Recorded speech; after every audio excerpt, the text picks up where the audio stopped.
Shabbat Tov, everyone, and a phenomenal story for Motzei Shabbat. Now, one time, it was a famous rabbi called the Rebbe.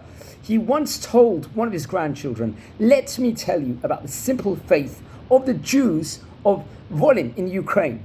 Many years ago, he says, I was traveling home from Mezrich after a period of study under the guidance of my master, the great Maggid.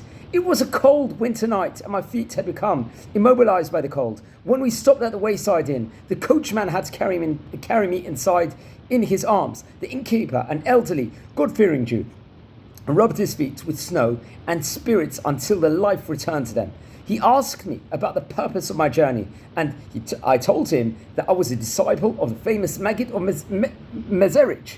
In answer to my questions, he told me that he had been operating this inn for close to 50 years, and thank God he had earned a comfortable living from it. He said, "Is there a Jewish community here?" I asked. "No," replied the innkeeper. "We are the only Jews for many miles around." "So you don't even have a minyan, a quorum of 10 men? What do you do on Shabbat and the festivals?"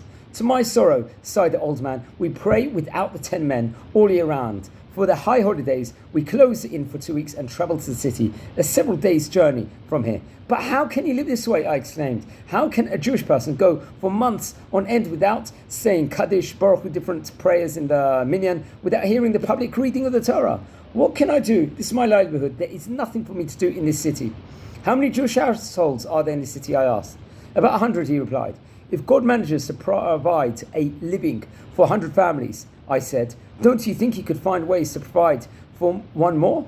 On that note, we parted company. I was given a room in which to rest, and innkeeper went off to attend his affairs. An hour later, I heard a commotion outside. Looking out the window, I saw several carts and wagons piled high with bundles and crates, furniture, household items. The innkeeper and his sons were running about, tying down the bundles and settling the women and children into the wagons.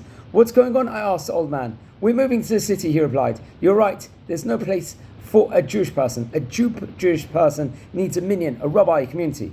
"But just like that, you're going? Where will you stay and what will you do for a living?" "We'll find something. As you said, if God can take care of 100 families in the city, he can surely provide for a few more souls." Such was the faith and trust in God of these Jewish people. The Rebbe concluded with his story. "I was but a young man at the time, but because I had told him that I was a disciple of the great Maggid, he unquestionably acted on my advice. Without giving it another thought, he left behind an enterprise that had provided him with comfortable living for 50 years and set out that very night to a place where he could better serve his Creator." Wishing all Shabbat Tov. Amazing story from Motzei Shabbat.